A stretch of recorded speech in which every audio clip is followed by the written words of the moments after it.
So are you looking for a new summer cocktail to add to that rotation? This one, I can tell you off of experience, is perfect for the patio, and all of your guests will absolutely love it. It's a twist on a classic Aperol Spritz called the Hugo Gin Spritz. You got it. Finally Perfect. got it. Yeah, it's awesome. Kowalski's culinary director, Rachel Perrin, is here to show us the Hugo Gin Spritz. I'm telling you, I've tried this cocktail a number of times. Everyone loves it. It's a knockout. I love it. I taught this to you a few weeks ago, so now you're the pro in making this drink, I think. But Well, I need a refresher. We'll give everybody a refresher. The thing I love about this drink is it's very refreshing. It's very summery. So like the Aperol Spritz, it's beautiful. It's Insta-worthy. It's got that pretty orange color, but it's got that bitter orange flavor. Yeah, the It's Aperol's citrus, a little bitter. but it's a little on the bitter side. So I want something a little fresher, a little more like alive and bright. So we're going to start by having you muddle together some mint and some lime in a cocktail shaker. Now, a little thing about the cocktail shakers, if you don't have one, you can actually use a mason jar. Sure, Or anything that you can put a lid on. And we're just gonna use the muddler here to bruise the mint leaves. The muddler's clutch. And actually the other thing too is if you don't have a muddler, like this one is pretty cool, it's got a little fun end on it, you can use just a wooden spoon. Sure. You need to just get some of the juice out of the lime, you need to get some of the essential oil out of the peel, I and get also some of the flavor like- out of the mint. Yeah, I like tearing the mint a little bit in the process so that when you pour the drink, you get little bits of mint in there. Sure. Nice. Well, of course. So you want that real fresh flavor. That's what's going to distinguish the Hugo Gin Spritz. Okay. Now we're going to add in equal parts of gin and elderflower liqueur. Now I'm using Dampwork gin. This is from a local company. I love this gin. We sell it at Kowalski's Wines and Spirits. We're making 2 cocktails, so I'm going to do 2 shots worth of that. And then an equal amount of elderflower liqueur. Can I smell this? Absolutely. Now, elderflower liqueur, you know what they call this? Saint Germain. Yeah, but What? casually they call it bartender's ketchup.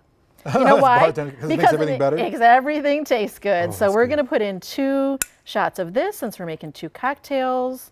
So an equal amount of gin and elderflower liqueur. And the thing about elderflower is it has that floral flavor, obviously, as the name would suggest, but it also tastes a little sweet, like lychee fruit, a little bit of that rose sweetness to it. Yeah, We're going to yeah. have you shake that with a bunch of ice in there Okay, too. put some ice in there to cool it down and get it all Ice, ready to roll. going to cool it down, but it's also going to open up some of the water-soluble aromatics in the Yeah. gin, which is really going to make it taste more open and flavorful. You obviously want it cold, but you want it to have that real punchy flavor from the gin. Again, So- if you're making 4 drinks, right? How much liquor are you putting in here for well, the base? I'm putting in 2 shots of liquor and then the same amount of Prosecco. That's how we're going to top this. Perfect. All right, that's And cold. that's it. We're going to pop that into our glasses here. Let me do it. Yeah. Was this twist off or pop off? It should just pop right off. Or maybe not. I think I jammed it in there. Hold on, let me get this. You work it back and forth. It should There we pop. go. There you go. Nice. There we go. And then just split that between the glasses. And then any kind of sparkling white wine will work. Something that's not too sweet. I like Prosecco. But you want the bubbles because that's what a Spritz is all about. It's about bubbles. Oh, yeah. And then garnish this with a little bit of, an extra lime slice, an extra bit of mint. I'm having a party myself tonight. This is what we're having. So for everybody coming to my house tonight, get ready. You throwing on there? This is what we're doing. This is Cute. it. Cute, delicious, Cheers. Boozy. boozy.